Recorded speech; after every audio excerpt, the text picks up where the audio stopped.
Stop the Nazi games indeed. Hallo allemaal, daar zijn we er weer. RHTV Live. We streamen live vanuit het mooie Maastricht. Ja, en natuurlijk gaan we aanwijzen op de kaart waar het ligt. Ook voor de international audience. Maastricht is in the south of the Netherlands where we are streaming live. So, of course, we're going to talk politics and geopolitics, and we are trying to prevent World War III from, it's actually happening, but we are trying to prevent it from spreading out throughout all of Europe, right? This is not what we want. We want peace. That's what we want. Yeah. And to understand Europe, you have to look at some other previous episodes, right, where we talked about the balance of power within Europe. There were two superpowers, namely France and Germany. England was also a superpower. So, but they are not in the mainland of Europe, right? Ja, mensen, als je een beetje hebt opgelet, er zijn twee supermachten eigenlijk op het Europees continent. Engeland is ook een supermacht, maar ze zitten niet aan Europa vast. Dus, maar dat is ook een supermacht. Maar twee die dus eigenlijk op het continent zijn. Ja, dat zijn Frankrijk en Duitsland. In 1870, een tijdje terug, toen hadden Frankrijk en Duitsland ook een oorlog. Ja, daar hebben we het ook over gehad, hè. The Franco-Prussian War, right? So, we're trying to give an image of what's happening in Europe, right? What's our history and stuff like that. And the prime thing to know is all the European states are under NATO, right? We're going to get to that. But first, we're going to have an animation of the Franco-Prussian War. So you have two superpowers competing on the European continent. Ja, we gaan even naar een filmpje kijken van de Frans-Duitse oorlog. The Franco-Prussian War. The short animation. Because history is always very, very important.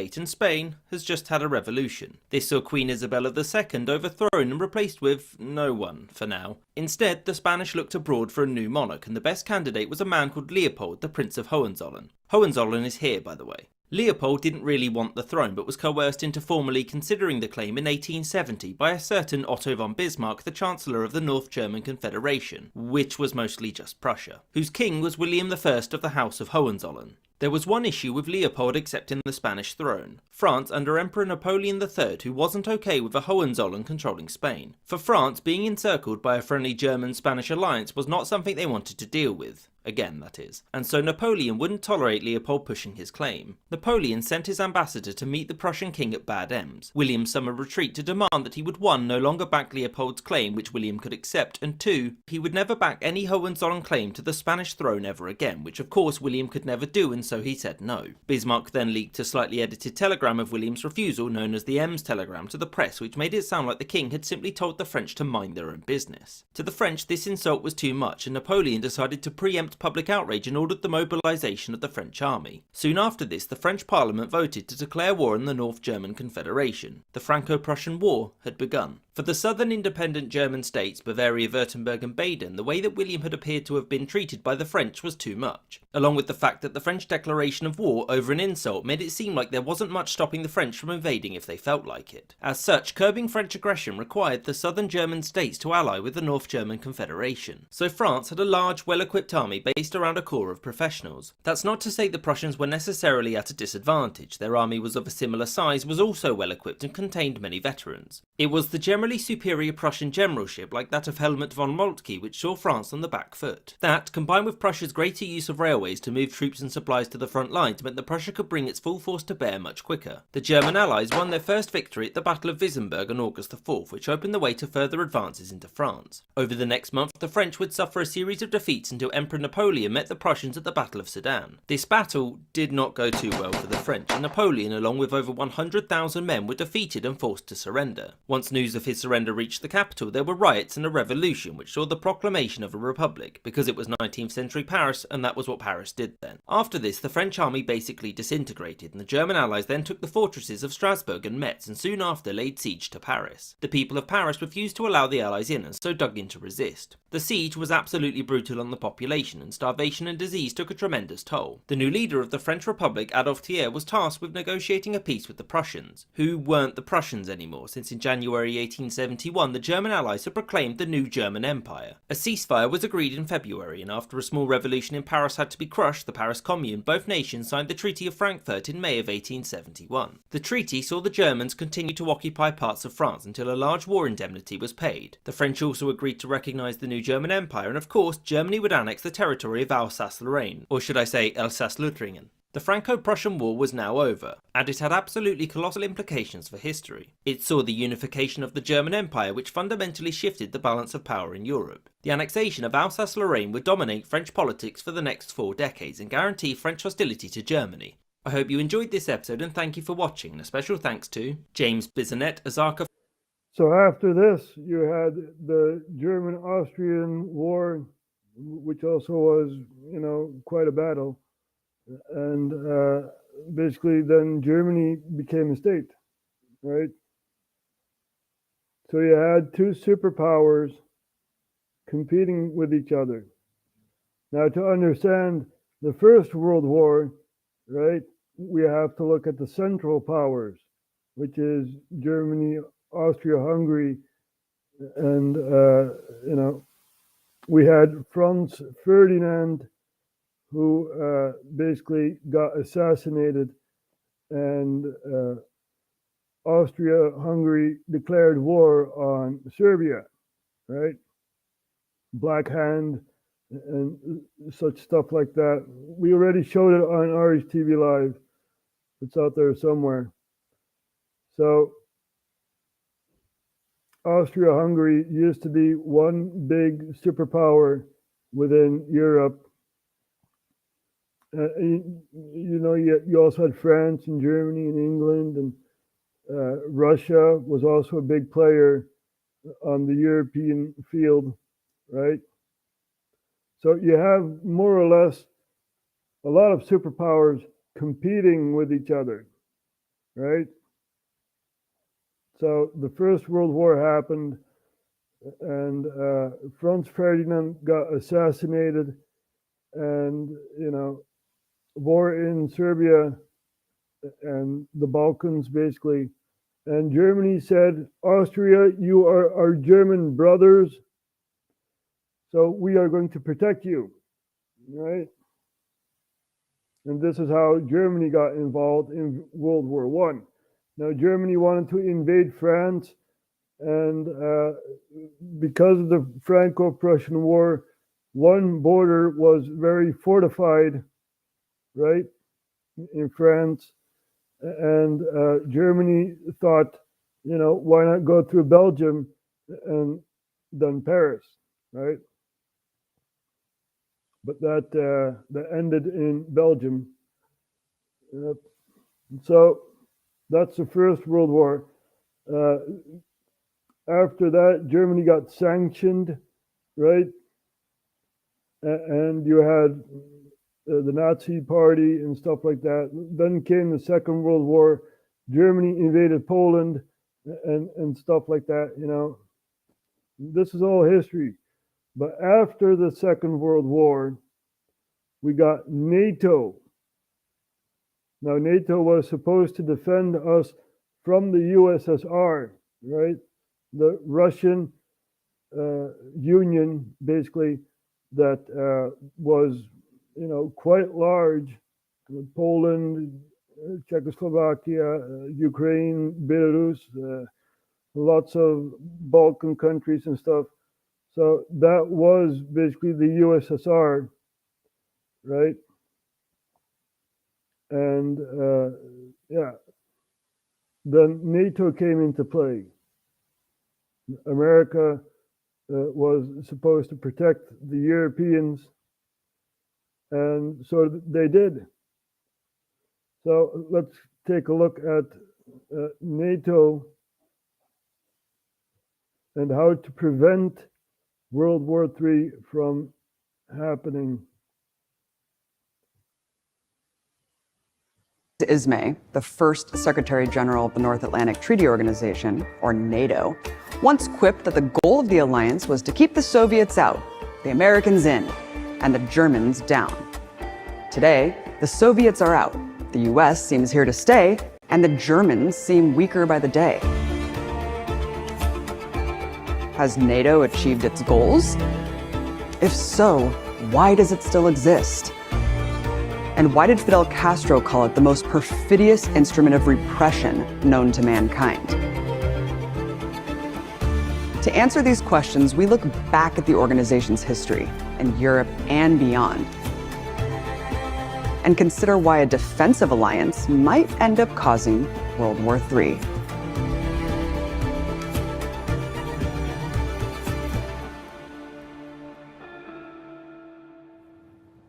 NATO emerged in the wake of some of the most turbulent events in human history. The world was reeling from a global war, and the geopolitical balance of power was undergoing a tectonic transformation. The Soviet Union lost 27 million lives to defeat Nazi Germany. China lost over 20 million in a much longer war against the Japanese Empire. The British had been blitzed, their colonies starved, partitioned, and abandoned. Europe was in ruins. The United States, on the other hand, emerged economically stronger, and after Hiroshima and Nagasaki, shielded by the terrible power of the atom. It moved quickly to apply its newfound power to a project of global hegemony. Preponderant power must be the object of US policy, a State Department memo said in 1947. NATO was a critical piece of that puzzle.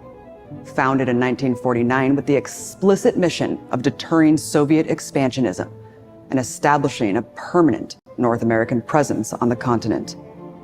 But NATO was not the only US military treaty signed after World War II, and the other treaties reveal a lot about the real motivation behind NATO's creation. These included the Southeast Asian Treaty Organization, or SEATO, and the Central Treaty Organization, or CENTO. Each was part of a grand strategy of economic and military encirclement and containment of communism.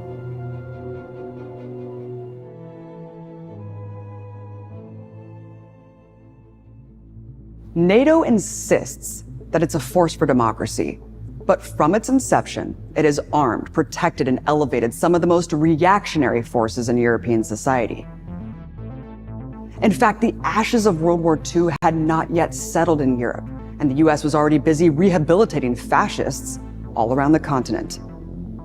Antonio Salazar's brutal Estado Novo regime in Portugal was a founding member of NATO and remained a core member until it was toppled in 1974. Adolf Heusinger, a senior Nazi officer and close ally of Hitler wanted by the Soviet Union for war crimes, would become chairman of its military committee. Not many people remember the violence that swept across Europe in these years. Through initiatives like Operation Gladio, the United States funded what it called stay-behind operations across the continent, cultivating a clandestine paramilitary network ready to strike at and disable the rising popular movements sweeping Europe. We were talking about this ages ago, Gladio, right?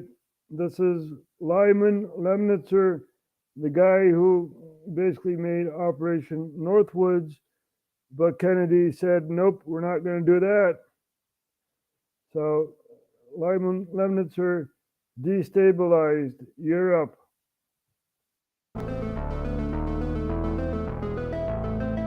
From 1948 onwards, the CIA funneled tens of millions of dollars to extremist right-wing groups in Italy alone.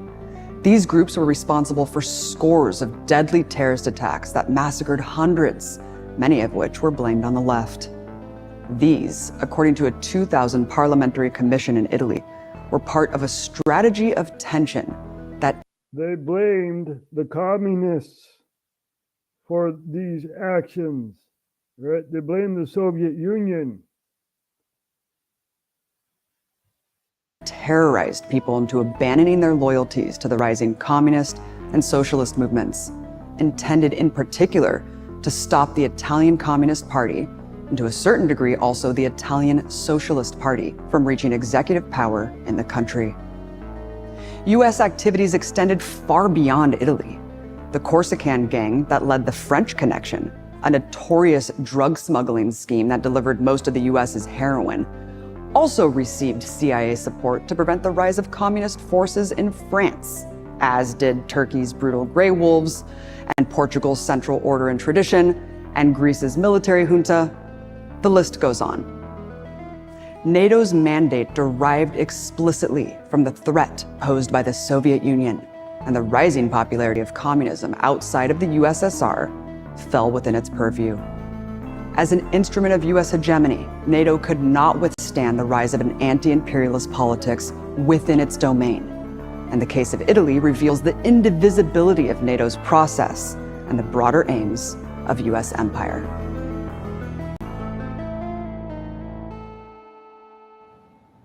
NATO insists that it's a guarantor of freedom. But we don't have to look far back to find its fingerprints in attempts to crush popular aspirations for sovereignty. Fighting for liberation from Portuguese colonialism, the Bissau-Guinean revolutionary Amilcar Cabral described the weapons that flowed into Africa through the alliance, supporting the Salazar regime's wars against the people of Angola, Mozambique, Guinea-Bissau, and Cabo Verde. NATO is the USA. We have captured in our country many US weapons. NATO is the Federal Republic of Germany. We have a lot of Mauser rifles taken from Portuguese soldiers. NATO, for the time being at least, is France. In our country, there are Alouette helicopters. NATO is, too, to a certain extent, the government of the Italian people. We have captured from the Portuguese machine guns and grenades made in Italy. If NATO was designed to stop the spread of communism, then the stirrings of sovereignty that rang through the colonized world would also come under attack. Pointing at NATO's support of the Salazar regime, Indian Prime Minister Jawaharlal Nehru condemned the alliance at the 1955 Bandung Conference, calling it one of the most powerful protectors of colonialism. Virtually the whole of North Africa was turned into a sphere of operations for NATO, wrote Walter Rodney in his seminal book, How Europe Underdeveloped Africa. Time and time again, the evidence points to the cynical use of Africa to buttress capitalism economically and militarily, and therefore, in effect, forcing Africa to contribute to its own exploitation. That process has not ended. Today, for example, NATO's arsenal is wielded to grind away at the Western Saharan people's aspirations for self-determination, just as it arms Israel's genocidal occupation of Palestine.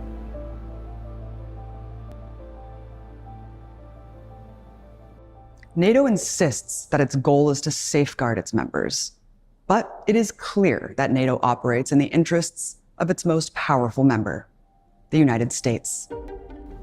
When the US won the Cold War and the Warsaw Pact disbanded, it seemed that NATO's mission, too, would come to an end. In November 1990, the Conference on Security and Cooperation in Europe adopted the Charter of Paris for a new Europe. This historic document, now largely forgotten, asserted that the era of confrontation and division of Europe has ended. It promised that future relations would be founded on respect and cooperation. But as Europe and the Soviet Union planned to establish a new security model across the Eurasian landmass, the US was preparing for a new era of hegemony. "We can't let the Soviets clutch victory from the jaws of defeat," George H.W. Bush told Germany's Helmut Kohl in 1990. Later that year, he told France's François Mitterrand that no organization would replace NATO as the guarantor of Western security and stability. In this way, Bush set the stage for NATO expansion, against the so-called ironclad guarantees promised by US Secretary of State James Baker to Soviet Foreign Minister Eduard Shevardnadze in Moscow in 1990 that NATO's forces would not move eastward of the German border. The motivations behind these moves became clear with the leak of the Wolfowitz Doctrine in 1992. "Our first objective," the document said, "is to prevent the reemergence of a new rival, either on the territory of the former Soviet Union or elsewhere." The Wolfowitz Doctrine, which also laid the groundwork for preemptive military intervention, was later revised by Vice President Dick Cheney and General Colin Powell, and became the policy of President George W. Bush, leaving a trail of death and sorrow across the Middle East. But NATO was just as useful among its aspiring members. Take Poland. On the 25th of March, 1997, then Senator Joe Biden arrived in Warsaw to address the conference of the Euro-Atlantic Association. In his speech, Biden outlined the conditions for Poland's accession to NATO. "I believe that large state-owned enterprises should also be placed in the hands of private owners, so that they can be operated with an economic rather than political interests in mind," he said. "Businesses like banks, the energy sector, the state airline, the state copper producer, and the telecommunications monopoly will have to be privatized." Membership in NATO thus dictated that states surrender the very basis of their economic sovereignty, while drawing them into the sprawling US military-industrial complex through the purchase of NATO standard equipment. "Billions of dollars are at stake in the next global arms bazaar," the New York Times wrote in 1997, citing weapons sales to Central European nations invited to join the North Atlantic Treaty Organization. In one of its most blatantly ridiculous claims, NATO insists that it's a defensive alliance. But through the course of its history, NATO has destroyed and dismantled entire states. Afghanistan, Libya, right? There you have two states that are totally destroyed. Destroyed. We know what happened in Afghanistan, the Mujahideen that fell apart into three groups, right, that were competing with each other, and the Taliban took power back in 1998. We know. The Libyan war saw open-air slave markets reappear in a country that once had Africa's highest human development index. In turn, Libya's destruction fueled militancy and conflict beyond Libya in Mali, Algeria, Niger, and elsewhere in the Sahel region. According to research carried out by the Costs of War Project at Brown University's Watson Institute, the post-9/11 wars that have been imposed on the peoples of Afghanistan, Iraq, Pakistan, Syria, Yemen, Libya, and Somalia have claimed 4.5 million lives and forced tens of millions into poverty and involuntary migration. Many of those who then pursue the perilous path to peace are held up at NATO's borders, drowned in the Mediterranean, the world's largest graveyard, or disappeared into concentration camps funded by NATO member states across northern Africa. From the major US post-war military treaties, only NATO remains. SEATO and CENTO are no more. One was disbanded when the US was defeated by the revolutionary forces in Vietnam, and the other after the Iranian Revolution. Yet NATO persists, not least because it's proven its repeated willingness to use overwhelming military violence against its adversaries. Now, having expanded as far east as it can go in Europe, NATO has set its sights on the world. NATO's recent strategic concept referred to Africa and the Middle East as its southern neighborhood. And at its 2023 summit in Vilnius, NATO issued a communique that doubled down on the organization's strategic posture outlined previously. China's stated ambitions challenge NATO's interests, security, and values, necessitating a NATO pivot from the Atlantic to the Pacific. You see, NATO is an anachronism. It emerged as an instrument of division and conquest, just as humanity was preparing to put violent domination behind it and welcome a new era of human cooperation. Principles outlined in the UN Charter, a document adopted with unprecedented consensus. Now, as NATO's expanding ambitions raise tensions to a boiling point on several fronts, it has become imperative to challenge its violent mission and dismantle the war machine. This is how we prevent World War III. We are trying to do so. We are trying to prevent World War III. We're explaining the situation in Sudan. We're explaining the situation in Ukraine, Gaza, and the other places in and around our beautiful planet. Right? So let's take a look at Operation Gladio. Right? We saw that coming. And let's take a look at Operation Gladio. How the West wanted to defend against the USSR. The stay-behind networks did their own terrorism, right, within a country, Italy, Germany, Spain, even the Netherlands. We had Rara. Rara, waar komt Rara vandaan? Hè? Ja. So all these member states had attacks, right? And they were blamed on the USSR, even though the USSR lost more than 20 million to defend Europe against the Nazis.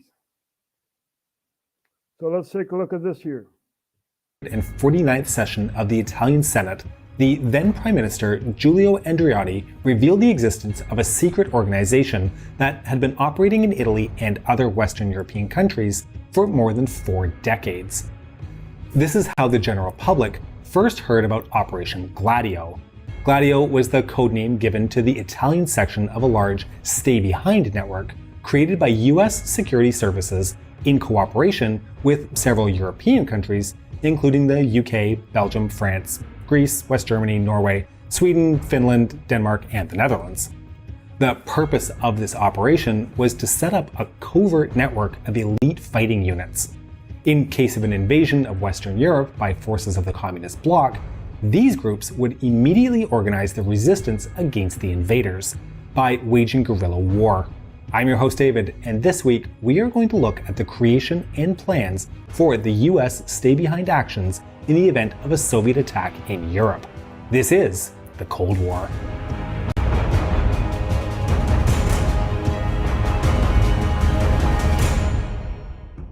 As revealed by Andreotti, the Italian operation was kicked off by a 1951 memo by the head of the intelligence services of the armed forces to the chief of staff, in which he, quote, proposed the creation of an organization to gather intelligence and to conduct sabotage operations on the national territory in case of enemy occupation, end quote. Andreotti admitted that at its height, Gladio could count on 622 operatives. The criteria for recruitment was physical fitness, appropriate military experience, loyalty to the Republic institutions, and their perceived ability to escape deportation or internment in case of a communist invasion. So this is basically what happened in Afghanistan, right? When they made the Mujahideen to fend off Russia from Afghanistan, right? They had the same blueprint they used in Pakistan. That's Zbigniew Brzezinski. Remember that guy? Selected operatives were trained in a secret facility near the seaside town of Alghero, Sardinia. Alghero boasts sandy beaches with clear waters, stunning medieval churches, great food, and an average high of 14 degrees Celsius in February. You can actually sign me up for that anytime. But anyway, Gladio personnel were trained in guerrilla tactics and exfiltration techniques. They were then assigned to posts in northeastern Italy, regions most likely to be invaded first. There, they had access to 139 secret weapons caches to be used also as rallying points to recruit a more sizable resistance force after the invasion. Now, although the Italian Gladio was the first NATO-sponsored clandestine army to be revealed, hence why the name stuck with the general public, becoming synonymous with the whole operation, it actually wasn't the first to be created. The 1951 memo I referenced also clarified that similar stay-behind networks had already been readied in other Allied countries. However, Italy does boast some interesting dry runs for the full operation. But you know what? Before I get there, let's trace the precedents that inspired the creation of Gladio. The stay-behind model was similar to the resistance and partisan organizations that had fought against the Axis in the Second World War, but with an important difference regarding supplies. The French resistance, as an example, had to rely on Allied paradrops or stealing weapons from the German occupiers. In the case of Gladio, however, NATO believed it safer to create an advanced secret weapons cache, ensuring their units would be well supplied from the get-go. The other difference is that partisan fighting units in the Second World War, one of those secret weapon caches were found in the Netherlands, and this is how it came out in the Netherlands under Cook. Yeah, really, we had a prime minister, named after genitalia, cock, Cook, K-O-K, right? Not cock, but Cook, but you pronounce it as cock. Anyway, it came out under his prime ministership. Traditionally only originated after a country had been invaded by the Axis. There's one notable example, however, of a resistance movement that was pre-planned and which may have served as a model for future stay-behind networks. Back in July 1940, the German High Command formulated the first plans for Operation Felix, the capture of Gibraltar. The plan was led by Admiral Wilhelm Canaris, the head of the Abwehr, the secret service of the German military. The plan involved German troops entering Spain from the French border and then seizing Gibraltar from the north. Now, Canaris and his organization were known to oppose the Nazi regime, and therefore the admiral may have alerted the Allies to Operation Felix. The British Secret Service then launched an ambitious counter-operation to create a stay-behind network in Spain. Should the German army cross the Iberian Peninsula to take Gibraltar, they would be harassed by guerrilla units composed of anti-Francoist elements, trained and armed by the Allies. That would be the ETA.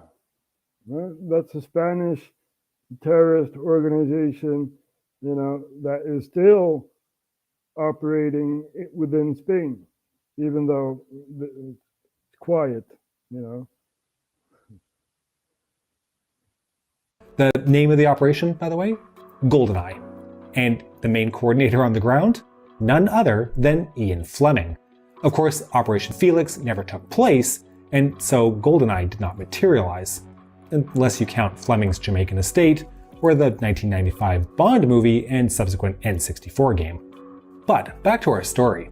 Planting resistance movements in advance of a foreign invasion was not a concept exclusive to the Allied side. Towards the end of the Third Reich, Minister of Propaganda Joseph Goebbels was the main force behind Operation Werewolf. The plan was to train Hitler Youth members in guerrilla tactics.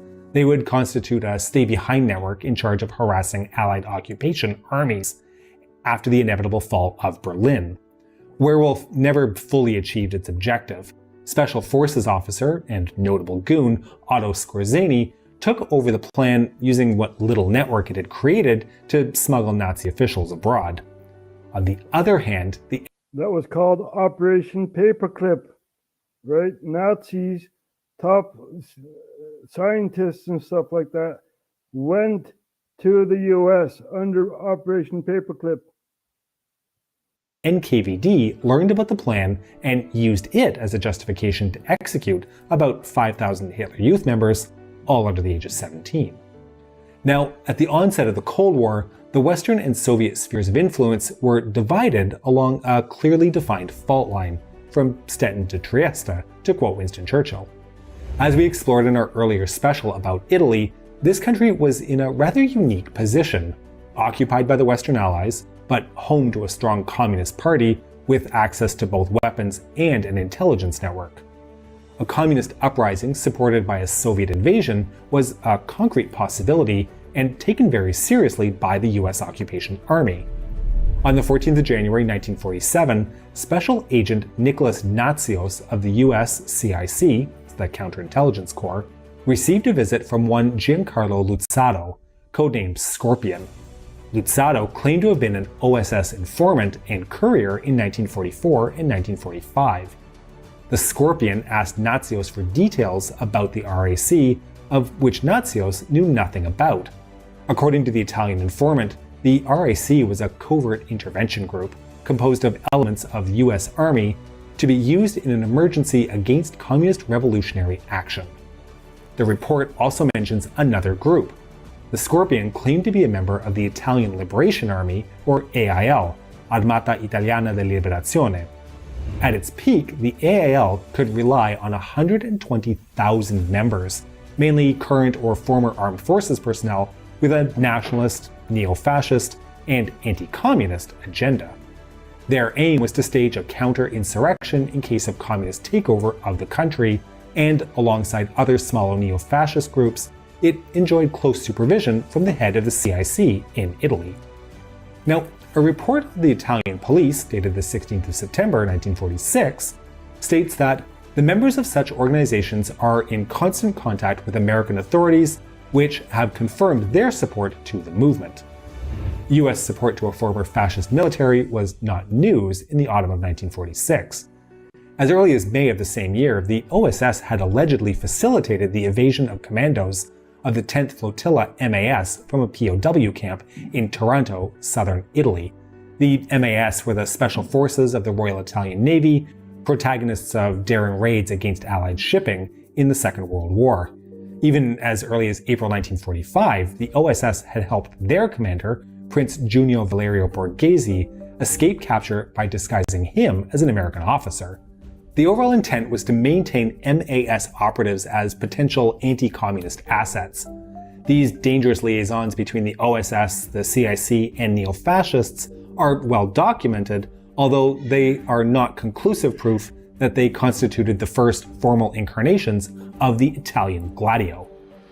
So now we know, right? Even in Europe, the US presence is dominant. You know, we need to get rid of NATO. It's bad organization, right? I mean, they're supporting fascists to terrorize civilians, right? And to blame another party, the communists, right? We know what's going on in the world. We're explaining what's going on. Now, I was talking about Lyman Lemnitzer, right? He was the guy who basically formed Operation Northwoods.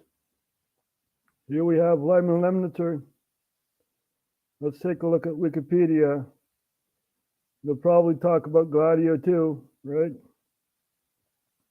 World War II, post-war career. Let's see. Lemnitzer was promoted, rank general, blah, blah, blah. Chairman, Joint Chiefs of Staff. That's interesting, isn't it? You got fired by Kennedy, right? He fired you, and you were hired back by what's his name, Johnson, right? As chairman, Lemnitzer approved the plans known as Operation Northwoods, Yep. In 1962, a proposed plan to discredit the Castro regime and create support for military action against Cuba by staging false flag acts of terrorism and developing a communist Cuban terror campaign in the Miami area, in other Florida cities, and even in Washington. There you go. And I was talking about NATO, right? Well, in November 1962, Lemnitzer, who was fired by Kennedy, right, because Kennedy said, we're not going to do this. We're not going to plan Operation Northwoods. No way. No way that we're going to do this. But Operation Northwoods was used as a blueprint for 9/11.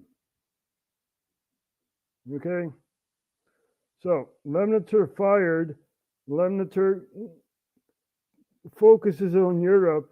And in November 1962, Lemnitzer was appointed as commander of the U.S. European Command and as NATO Supreme Allied Command Force, Command Europe, whatever, man. You know, it's all, oh my God. This is how Pax Americana looks like, right? A unipolar world. We do not want a unipolar world, right? We do not want the New World Order. This is also why the European Union was made. So I also talked about Spain, ETA, right? A terrorist organization in Spain. And let's take a look at that here. Here we go. The ETA, former armed Basque separatist group, 1959. Now, Operation Gladio, 1959. Makes you think, huh? This is what Pax Americana looks like, right? They're using violence to, you know, for cooperation, blaming it on someone else, right? This is all happening. ETA came from Operation Gladio. Yeah. It's very, very simple once you see what they're doing, right? So I believe in the Netherlands, right? Not in some other country, and I don't want an occupier, right? Under all these lies. We do not want NATO. NATO needs to go. Such as Joe Biden. Joe needs to go. So let's take a look at our friend in England, Russell Brand. High alert, Putin just dropped a massive red line warning. So let's take a look at this here. Leaked intelligence reveals that there are already British troops in Ukraine fighting against Russia, with Putin saying that he is willing to retaliate even up to the point of using nuclear weapons. Why are the West continuing to provoke Russia in an outrageous game of nuclear Russian roulette? I mean, Russian roulette's bad when it's just one person and a gun, isn't it? Like, not everyone, and missiles. Hello there, you Awakening Wonders. Thanks for joining us on our voyage to truth and freedom. Remember, you can support our content by clicking the link in the description, becoming a member of our movement, getting an additional video every single week, and participating in conversations with vital thinkers like Mike Benz, who's got a lot of information on the deep state. We're talking to him this week. You can join and ask your own questions, as well as getting access to additional videos like ones we're doing on replacement theory. That great idea that the left say is a conspiracy and the right say is a reality. We're going to have a conversation about that, but only for our members. And hopefully our members will be among those that survive Armageddon that seems to be approaching. We've heard again and again that Russia's attack on Ukraine was unprovoked. Russia's unprovoked attack, unprovoked aggression. But we've recently heard that there are CIA bases in Ukraine and have been for the last 10 years, and have been engaging in espionage and sabotage over there. Now we know, because of leaked intelligence, that Britain have got troops in Ukraine. That means our army that we're paying for, if you're a British person like me, are in Ukraine engaging in military activity against Russia. That is sort of a war, isn't it? Isn't it? At what point does this not become, support Ukraine in terms of... So Britain has troops on the ground in Ukraine. Now, the Netherlands, right?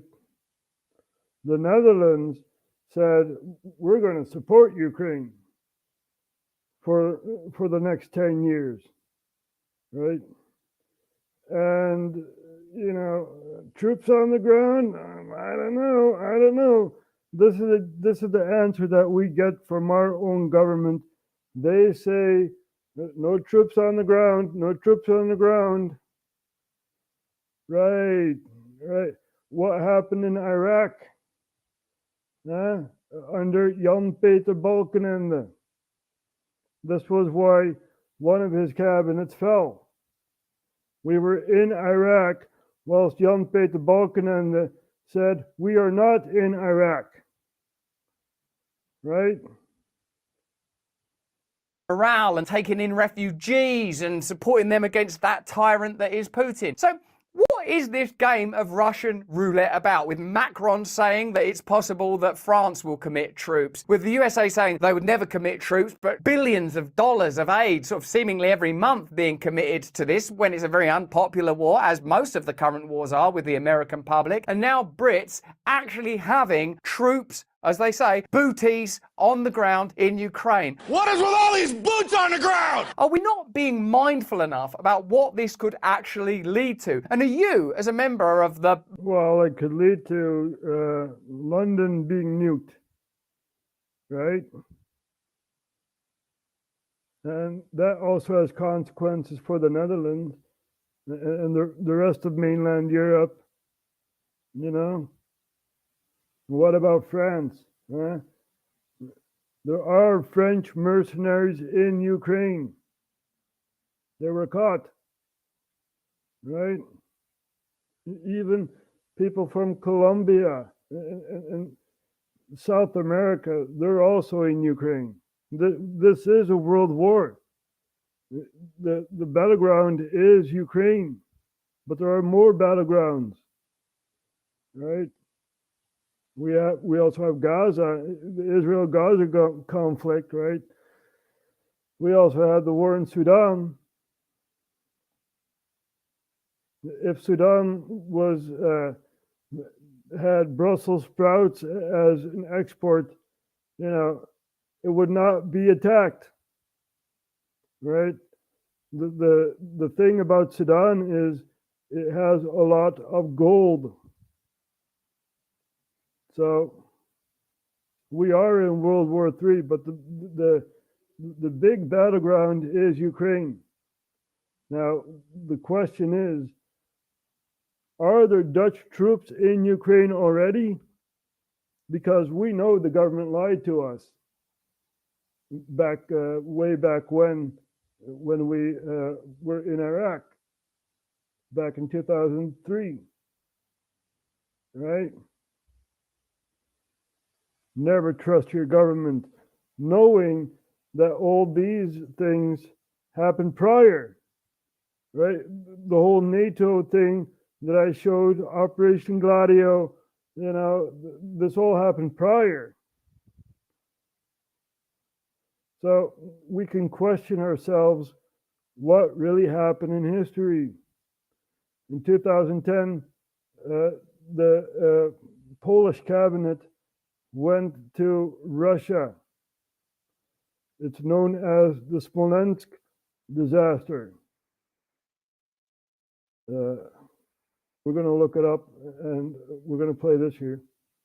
public, a citizen of Earth, committed to the idea that you want to get involved in a nuclear conflict with Vladimir Putin's Russia. Let's have a look at the legacy media reporting on it, Putin's clear indications that he would engage in it, and study the important fact that for a while, about 2 years ago, when this conflict was starting, Joe Biden explicitly and expressly said we would not involve NATO in direct conflict with Russia. Why? That would be World War III, for Christ's sake. I think that's a literal verbatim quote. It's certainly close to it. We will not fight a war against Russia in Ukraine. Direct confrontation between NATO and Russia is World War III. So what's changed? Why are they now saying that Putin's bluffing? Let's get into it. Vladimir Putin has warned NATO countries they risk nuclear war if they send troops to Ukraine. Yeah, but what if he doesn't mean it? God, then we'd look really stupid if we retreated and he didn't mean nuclear war. Yeah, but what if he does mean it and we don't retreat and then there is a nuclear war? This is not a low consequence, low stakes gamble. This is not a low risk situation. This is we're gambling with the future of our planet. Seems like literally the highest consequence risk that there could be. Putin told Russians in his speech that he would be stationing more soldiers in Russia's west, close to new NATO members Finland and Sweden. Now, Putin's nuclear warning comes after France's president refused to rule out the possibility of Western nations sending troops to Ukraine. I will not fight a war, right? That is not even mine. Screw them. Screw them. I hope Russia comes to the Netherlands and overthrows our Dutch government. I hope so. I hope so. The Dutch are too weak to do this themselves. So I hope that there will be an outside force that overthrows this whole corrupt system. I hope so. Please. You know, it's really amazing. You know, we are on the are near nuclear war, right? The nukes are pointed at Europe. Now we are sending, the UK is sending English troops. We know that there are French mercenaries in Ukraine, you know, so hold on tight. Hold on tight. Dirty games are being played, you know, and I oppose all of this, right? We're not even talking about the monetary system, which is also a big fraud, basically. You know, we need to get rid of this, rid of NATO and such organizations such as that, you know. We're playing with fire, and Europe is, you know, there's turpentine and whatever flammable in Europe, you know. So, yeah, that's where we are right now. What kind of future does the kids have, right? The kids in the Netherlands, the kids in Germany, the youth, what kind of future do they have when all kinds of bombs drop in continent Europe, right?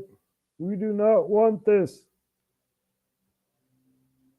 Putin, I'm talking to you, Vladimir. I'm talking to you. Now, please retreat from Ukraine, right? One side needs to stop. Now, you are on the moral side here. You know, we know that the U.S. had installed Bandera radicals, right, who want the ethnic cleansing of Russian Ukrainians. We know.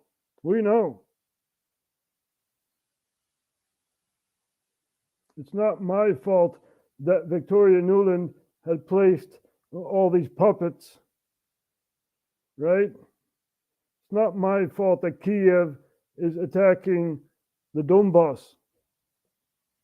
The Donbass had said, we do not want to be part of the coup government. I can understand that. The Donbass had asked your help, Mr. Putin. I can understand, but one side needs to retreat. We do not want nuclear war. This is serious stuff, people.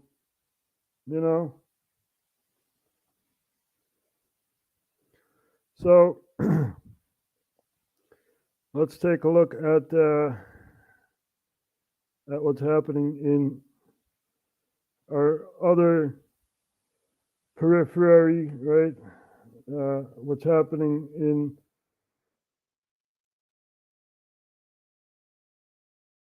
Israel, of course, right? So we're going to take a look at some horrific images of children being buried in rubble and stuff like that. Thank you, Israel. Thank you for what you're doing. This is very, very sad. Very, very sad. And we're going to take a look at what's happening in Gaza. Now, the Palestinian people, they elected Hamas in Gaza, and this has major consequences for the people in Gaza, right? Because Israel is attacking Hamas, which is a political organization. Basically, they want to overthrow Hamas, right? Which is also in the West Bank. But anyway, yeah, we're going to take a look at what's happening in Gaza. An overnight Israeli strike on an apartment block in Deir al-Balah in central Gaza, leaving some residents dead or wounded.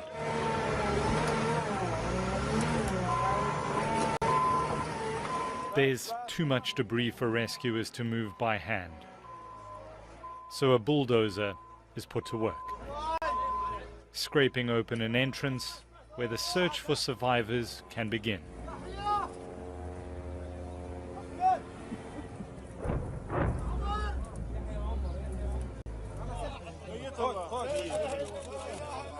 After some time, they think they've found a young boy alive. But it's too late. Then, a young girl emerges. What's your name? He asks.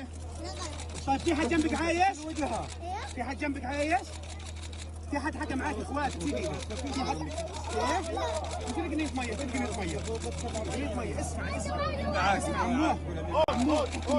هاي الميه جنبك خذ هاي الميه امك واخوك كان يحكوا معاك. Then a second. الحمد لله طلعنا امك عايشه. امك واختك عايشين والله عم. يلا انا اللي سايق على الجراف يا عم. هاي نطلعك شايفوها؟ يلا بوس يلا هات بوسه. Further painstaking work uncovers several more bodies among the ruins. Entire families killed as they slept. Michael Apple, Al Jazeera. Oh, these people are terrorists, huh? These people in Gaza are terrorists, huh? Pisses me off, man. Really pisses me off. Makes me sad to see that children in their sleep are being bombed. Now, if you sleep, you're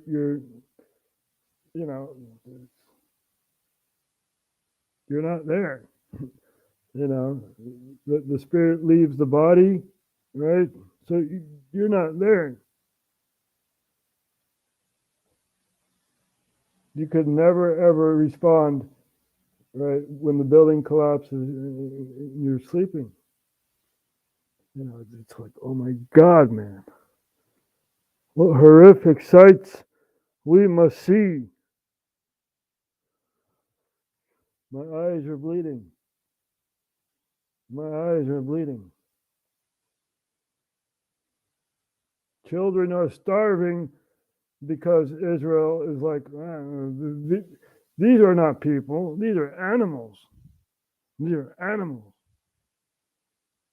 No, the animal is you, Netanyahu. You are the animal, Benny Netanyahu. Right?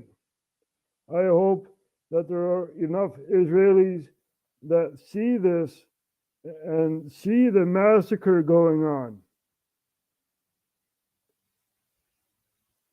Would you want this for your own people? Right? It's sad. It's very, very sad to see that the hatred is only growing and growing and growing. People are falling for the propaganda. Oh, Hamas, dangerous, dangerous, Hamas. Oh, the PLO, dangerous. Yeah, but why are these groups within the Levant? Yeah? If you understand the history, the Balfour Declaration, stuff like that, you know, you see the Nakba, 1948 and stuff, then you see what's happening. You see that the Palestinians are growing less and less and stuff like that. You know, it's really amazing. It really is amazing.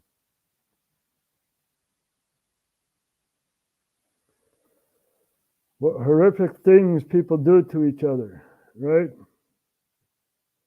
This is not a world that I want to live in. I mean, come on. Really? Really? I'd rather watch Retro Rick, right? Retro Rick, he's cool. But nope, we're watching the news. We're watching the news. Echtpaar neergestoken, man 62 overleefde niet. So a couple was stabbed in the Netherlands, and the husband has died. We're going to take a look at this here. Onverwacht zag ik mijn buurvrouw, die lag op de grond. Met bloed en al. Een drama aan de Dalfse straat in Den Haag. Daar worden op donderdagochtend 2 mensen neergestoken. Een 62-jarige man en een 61-jarige vrouw. We kregen vanochtend om 8 uur een melding van een steekincident. Wij troffen daar 2 zwaargewonde personen. 1 persoon is naar het ziekenhuis vervoerd en 1 persoon is helaas daar overleden. Inmiddels weten we dat deze personen man en vrouw waren van elkaar inderdaad. In de Dalfse straat en de naastgelegen Loevesteinlaan lag vanochtend veel bloed. De politie doet uitgebreid onderzoek, maar weet nog niet wat de aanleiding is van de steekpartij. Kort na het incident viel de politie meerdere woningen binnen. Ja, we hebben direct na het incident in de omgeving van het incident een 38-jarige man uit Den Haag kunnen aanhouden.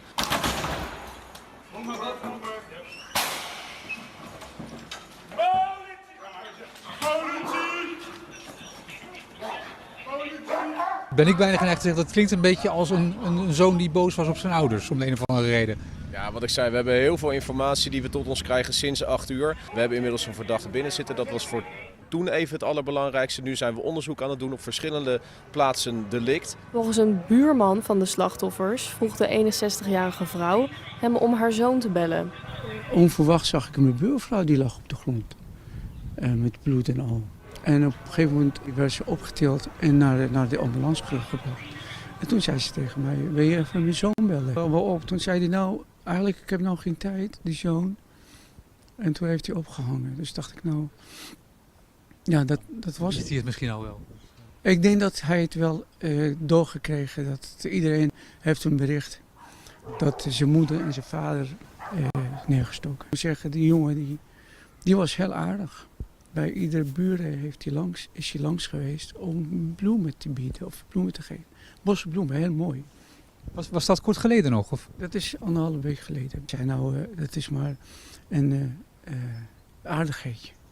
Omdat we nou zo lang samen, of hier in deze straat, in deze buurt wonen. Dan moet het heel raar zijn dat dit nu is gebeurd.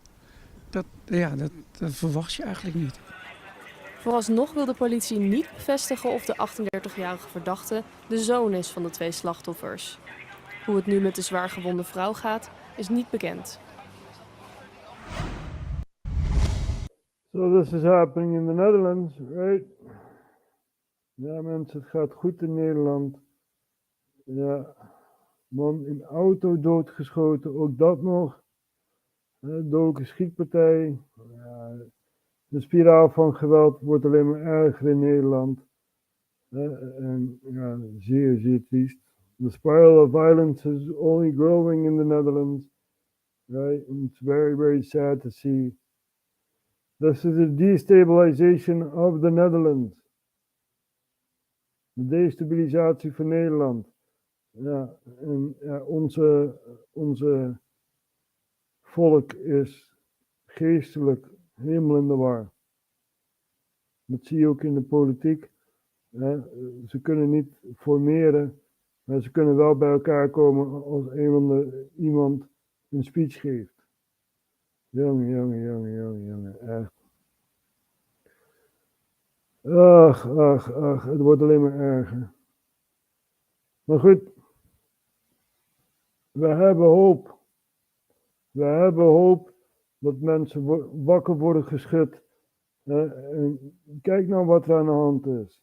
We hebben het net over NATO gehad. We hebben het over de oorlog gehad in het Europees continent. Frankrijk tegen Duitsland. En zoiets allemaal. Ja. Ons continent kent alleen maar oorlog. Helaas. Ja, er wordt er wel gezegd, 75 jaar vrede. Het is nu 76. Dat was vorig jaar, maar nee, er is nooit vrede geweest. Als we nou kijken naar Europa bijvoorbeeld. 76 jaar vrede, oké, laten we dat in ons hoofd houden. Wat dacht je van die Joegoslavië-oorlog dan? Dat is toch in die 76 jaar geweest? We zijn nooit hebben vrede gehad. We never had peace on the European continent. It's always been a war, right? The Yugoslavia war. You know, the last Balkan war, well, question mark, because you know we have Kosovo and Serbia who are not friendly with each other. You know, so maybe a new Balkan war will arise, right? We also don't know what the extent is of the Ukraine war. It might spill over to Moldova. We know in Moldova there's a breakaway region, Transnistria. Transnistria, there we go. It's a breakaway region, and you know, they are pro-Russia, whilst the rest of Moldova wants to be part of the EU. So we have that going on, right? They asked for Russian help, and so far Russia has declined because they're busy in the east of Ukraine. But they have the manpower to do so, right? So who knows how this war will spill out. But Mr. Putin, I hope you're listening. Leave Ukraine, right? Leave Ukraine. You have the moral high ground. You know, it's up to the Ukrainians to overthrow Zelensky and the Bandera radicals. Now I know that Ukraine can do this. You guys have done it before. I hope there are Ukrainian soldiers listening. Don't fight your Russian brothers and sisters. Fight the people in Kiev. Fight them. I don't see Zelensky going to the front line with a gun in his hand. You know, I don't see him in the trenches, right? You have to fight this war. No. It's their war. You are fighting your own population, right? You've been brainwashed. You know, the people in Donetsk are also Ukrainians. The people in Luhansk are Ukrainians. The people in Mariupol are Ukrainians. You are fighting your own people. Stop this. Stop this. We want peace, not more war, right? We don't want nuclear bombs falling on European capitals, right? That's the last thing we want. So stop this. Stop. One of you two, right? Vladimir Zelensky or Vladimir Putin, one of you needs to stop. Now, don't tell me, Vladimir Putin, that you're doing it to fight an ideology. I mean, that is a very, very hard battle. And the people of Ukraine must understand Bandera is not a hero. Okay? He's a mass murderer. And the people supporting Bandera are in power in Kiev, like Zelensky, who can play piano with his dick. Yeah. You didn't know that, right? Let's see if we can find that.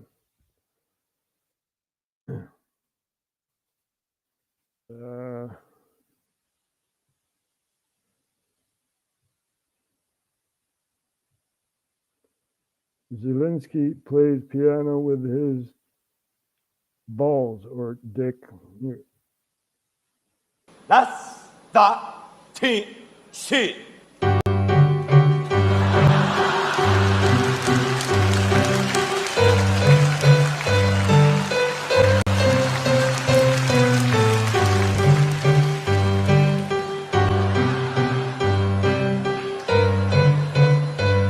And that guy became president. Oh my God. Ukraine, what have you done, man? You know, oh my. Yeah, this is what's happening, people. The guy who can play piano with his balls is president and is waging a war against a nuclear country. Right? So, do you really think it's different in other countries? Well, you see, the concept of government, right, is that government is supposed to be there for their population. That's the concept of government. And every country in the world has their own government, whether they like it or not, right? And every country in the world has a corrupt government because there's, you know, entanglement of interests, right? Belangenverstrengeling, dat zegt ze in Nederlands. Ja, de wereld zit vol met belangenverstrengelingen. Why do you think that the former general of Gaddafi, who's in Benghazi, supports the RSF in Sudan? Because Sudan was also supporting Libya with soldiers, right? They supported Haftar, and now they're, rewarded for what they've done. So, yeah, this is all happening to. I'm not, I'm not. These are not concepts that I'm just thinking about. This is happening on the ground. We also have Ethiopia, which has a real big problem, because they want a port.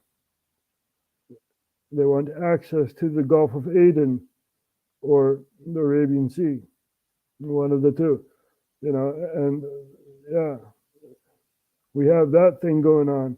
We got proxies in the Democratic Republic of the Congo who are in Kinshasa, basically fighting the government right now.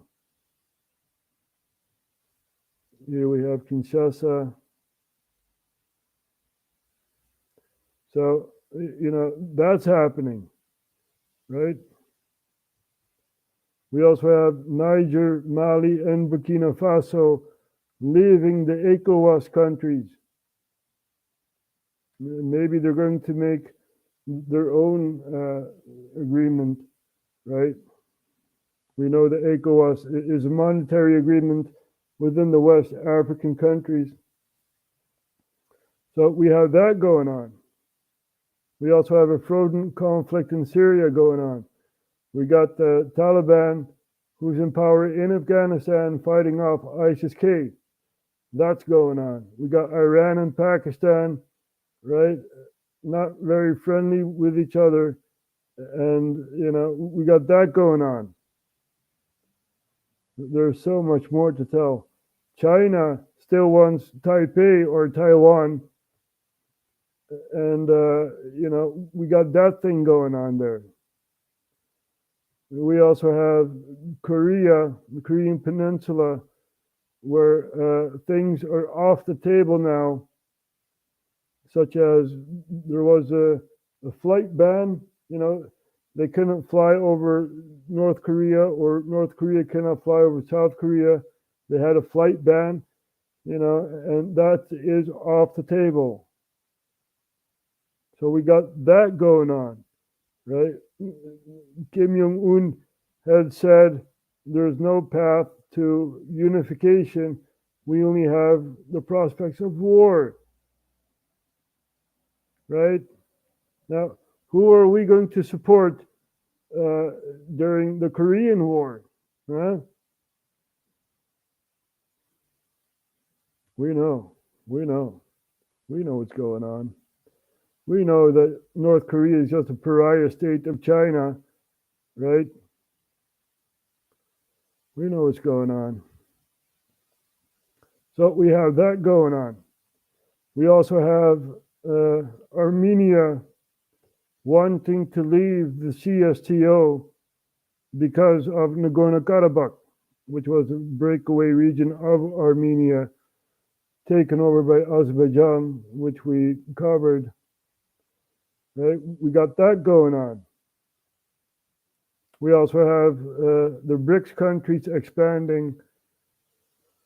I believe Ethiopia and Egypt are also in the BRICS now. So we got that going on.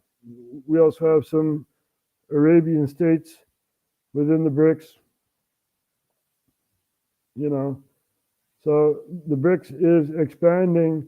They also have some South American countries. So we got that going on, right? The war is fought on many fronts, many dimensions. Yeah?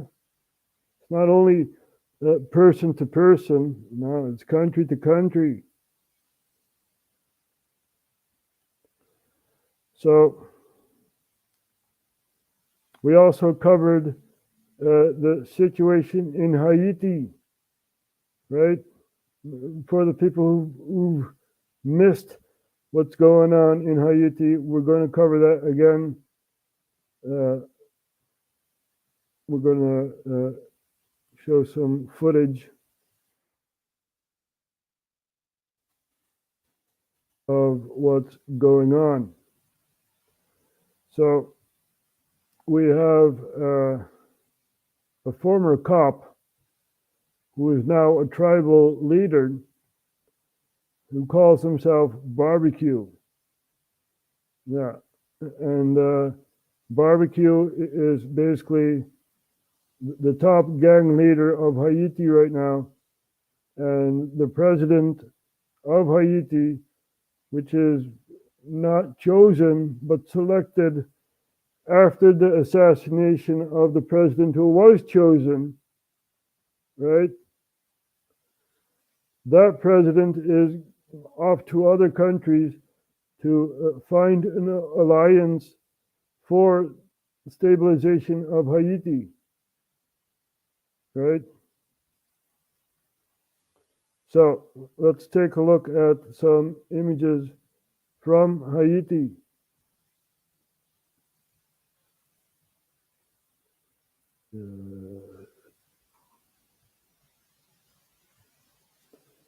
Here we have Barbecue.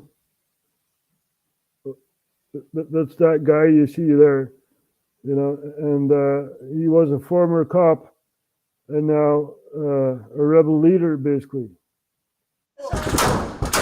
Gun battles around the airport, fires and shooting on the streets as Port-au-Prince falls further into lawlessness, with the police outgunned by criminal gangs.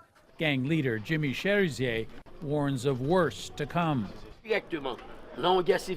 This will end in civil war and genocide, he says, if countries like the US and Canada keep supporting Prime Minister Ariel Henry. The gangs were reinforced over the weekend when thousands of their members were sprung from prisons in coordinated attacks, sparking what's being called a criminal revolution. Henry is widely blamed for Haiti's mess. He took over when the former president was assassinated almost 3 years ago, vowing to go after the gangs. With Haiti's airport in chaos, Henry was reportedly forced to land in Puerto Rico after a trip to Nairobi, where he finalized plans to bring 1,000 Kenyan police to restore order. If he goes back, I'm fairly certain that he'll be killed. So it wouldn't be bright for him to go back. There's no government to go back to. There wasn't a government a week ago, and there's no government now. Terrorized by the gangs, many Haitians are fleeing the capital. The criminals looted and destroyed our homes, he says, forcing us to run. But many here also want Henry replaced. The atmosphere is currently very tense in Haiti. It's total chaos. People certainly blame the government as well as the gangs. They blame Washington and Ottawa as well. Haiti's two biggest benefactors seem to be propping up weak governments in Haiti, allowing chaos to rule. Sasha Petrusik, CBC News, Toronto. So thank you, Canada. But we also have other, who is Jimmy Cherizier? Let's take a look at this here.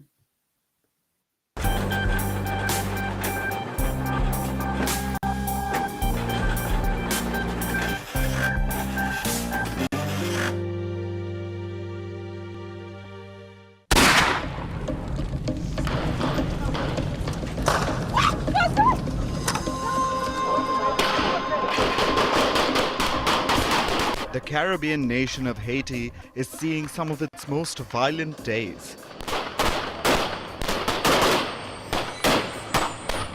Residents in Haiti's capital, Port-au-Prince, are frequently greeted by gunfire.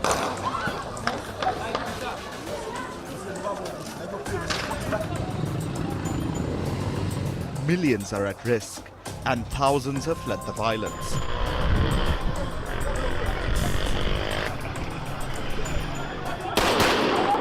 It's a war between gangs and the government. And caught in the crossfire are civilians. So how did Haiti descend into chaos? And who is responsible for this?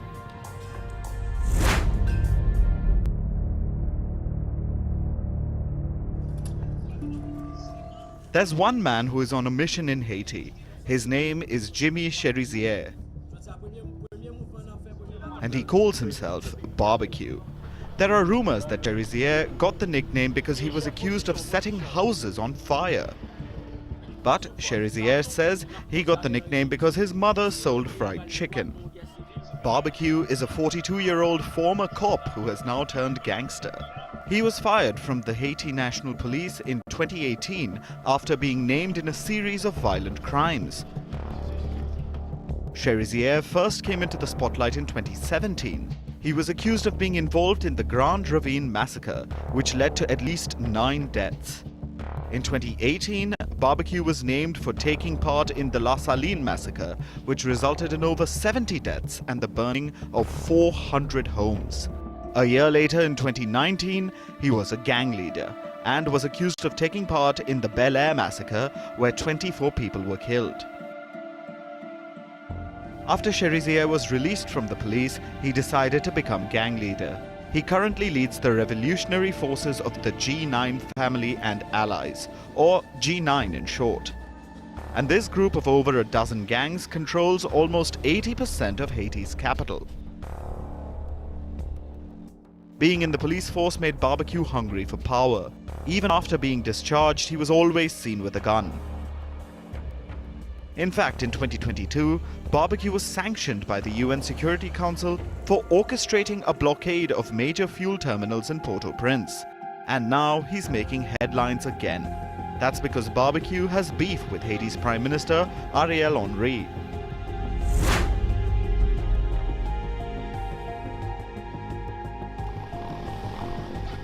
Jimmy Barbecue Cherizier is on the warpath, and his demands are frightening.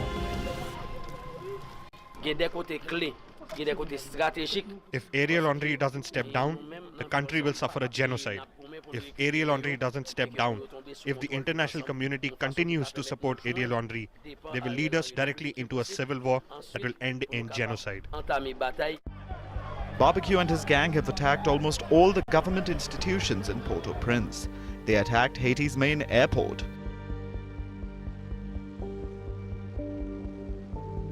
And now Prime Minister Henry is unable to return to his own country. He was on a trip to Kenya to meet President William Ruto.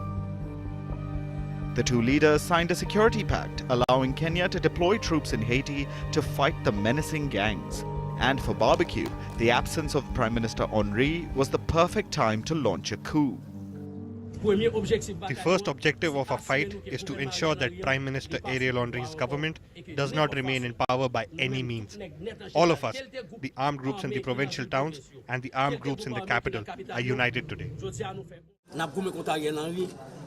We will fight Ariel until the last drop of blood. We will fight Ariel Henry until he resigns. I am ready to make an alliance with the devil, ready to sleep in the same bed as the devil. Haiti's Prime Minister is in Puerto Rico. He was denied landing rights in Haiti's neighbor, the Dominican Republic. And it looks like Barbecue will only use this to his advantage. So where does that leave the international community?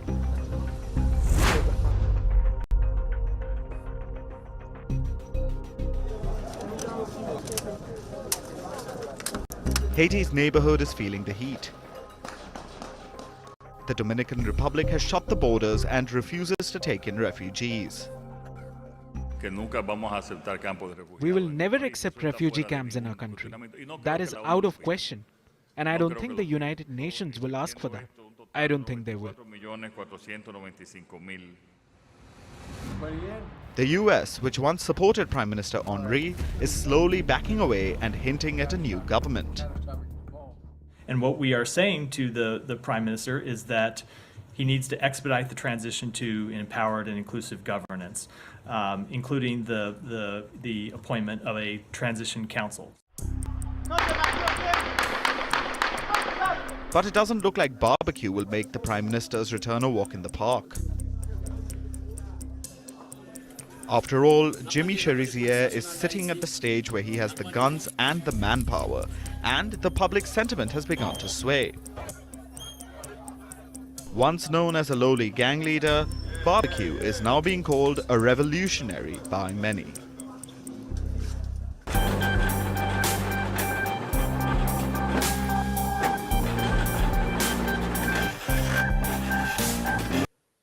So we got that going on in Haiti, right? We gave a lot of background on stuff, what's happening in and around our world.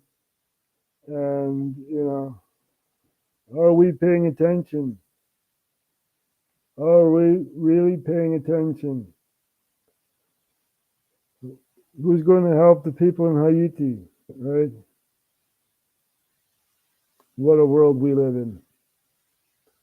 But we still have hope that, it might change. People might see their own reflection and wonder, what the heck am I doing? Right? That's our hope. We're going to close off with Ollie the Octopus. You're paying attention now, aren't you?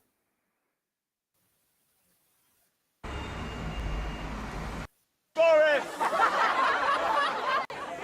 Salon selected! Let Boris speak! Let Boris speak! I just want to say thank you to everybody who's come out here today to volunteer to help clean up the mess of last night. Thank you. You are the true spirit of this city.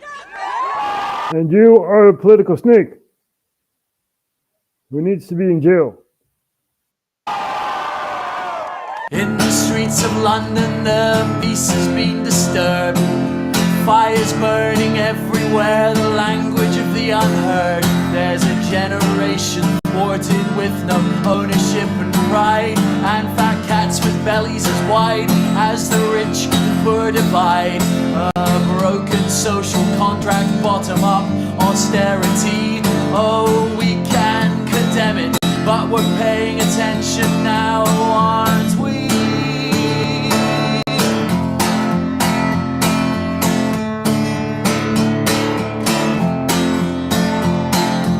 Blame it on the hoodies, blame it on the feral youth. But remember, you were young once and you cared about the truth. We sold out to the free market, made a couple of billionaires, and all we got was this mess and McDonald's everywhere. Keep unemployment high, keeps the cost of labor low, keeps young men out on the streets, and well, what do you know?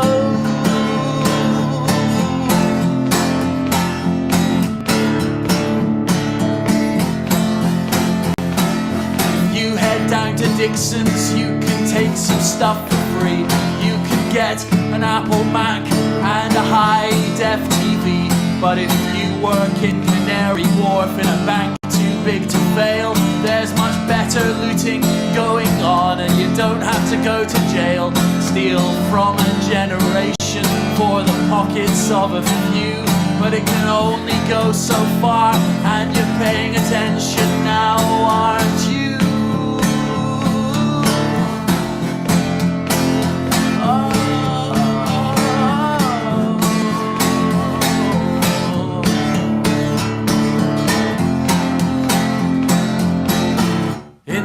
Of London, the peace has been disturbed. Fires burning everywhere, the language of the unheard. There's a generation thwarted with no ownership and pride, and fat cats with bellies as wide as the rich and poor divide. A broken social contract, bottom up austerity. Oh, we can condemn it, but we're paying attention now, aren't we?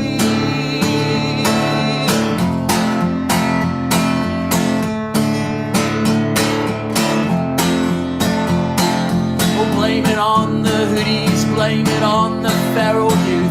But remember, you were young once and you cared about the truth. We sold out to the free market, made a couple of billionaires, and all we got was this mess and McDonald's everywhere. Keep unemployment high, keeps the cost of labor low, keeps young men out on the streets, and well, what do you know?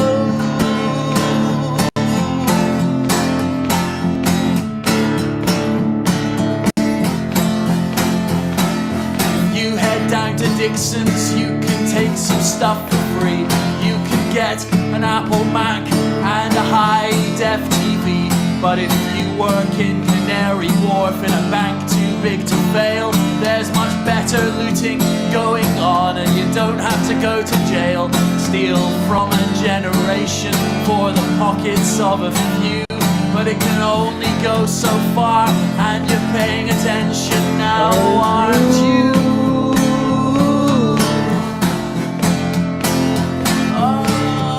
Are we paying attention?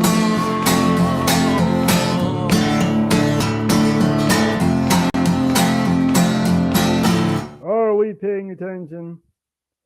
Because if you are, we kind of forgot something, right?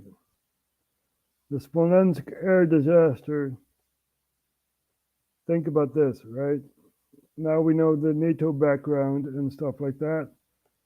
So we have the Polish government,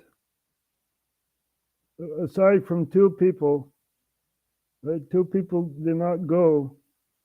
The Polish government went to Moscow and crashed at Smolensk. So we know the games that are going on, right? We know. So, even kijken, those images remind of Belfast. We know the Irish resistance, we know. But that was not Belfast, that was Clapham Junction in London, right? The London riots. But this here is a Smolensk air disaster we will never ever forget. We are awake. Now we need to take action. Goodbye to you all, and we'll see each other next time.